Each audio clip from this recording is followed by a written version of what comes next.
Madam Speaker and members, everyone knows what a lemon car is, but we have a fleet of lemon ships. They're called the literal combat ship, except it's a misnomer because it's not survivable in combat. Today we're calling it the leaking, cracked ships. And let me tell you why. If the LCS was a car sold in America today, they'd be deemed lemons and the automakers would be sued into oblivion. But in the federal government, it's big business as usual.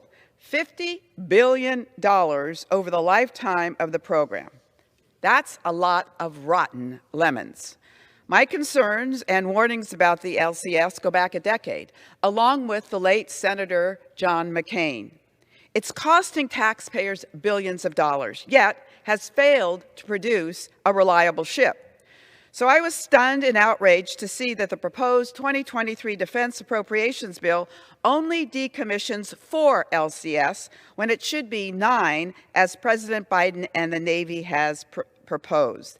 The annual cost of 5 LCS ships could pay for 8 child care centers in the military, 4 barracks, or a $1,000 bonus for every enlisted E3 and below. The LCS program's legendary failures have made it the subject of 2 government accountability reports.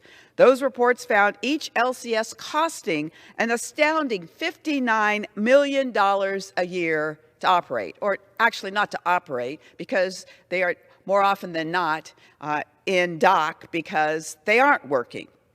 That's 3/4 of the cost of operating a destroyer, which has 3 times the crew and a much greater capability, such as anti-submarine warfare.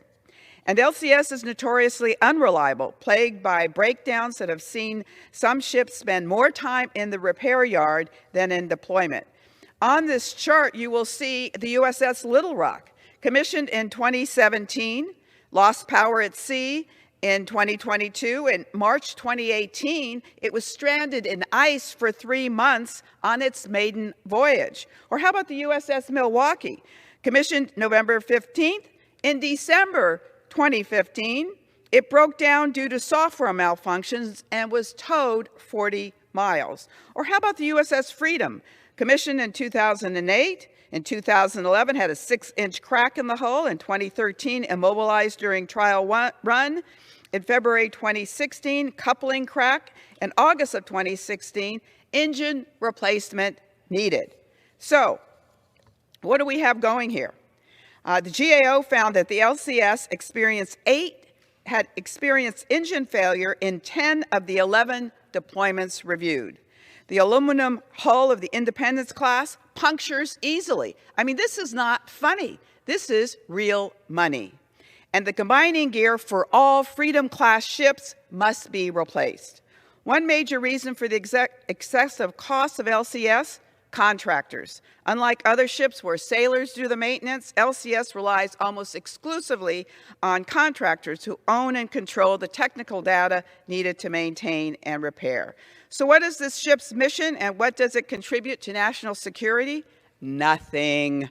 The Navy says it plans to use the LCS for partner engagement as a replacement for obsolete minesweepers for long-range fire capability and for counter-drug activities. But the LCS are not well suited for minesweeping due to their lack of endurance, and their already years-late mine countermeasure package isn't even operational.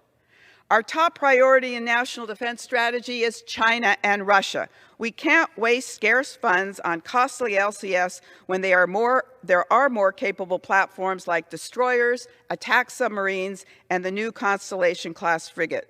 Most importantly, the cost of sustaining LCS isn't just felt in lost dollars, but lost lives. The Navy has a severe undermanning problem. Our surface fleet is 15% undermanned compared to required levels for safe operation. The average sailor is overworked and gets 6 hours or less of sleep per night. A recent GAO report on pierside maintenance found undermanning was so bad on some ships that half of the electrician slots were empty. On others, the crew members had to work 80 to 100 hours per week to prepare to deploy. On these ships, the operational tempo is so high, several sailors have left due to behavioral health needs. At least one has died from suicide. This is unacceptable, especially in the wake of the deadly McCain and Fitzgerald collisions that killed 17 sailors 5 years ago. The key contributors, undermanning and Gentlelady's fatigue. time has expired. We can and must prevent this. Let's decommission all 9 ships. I yield back.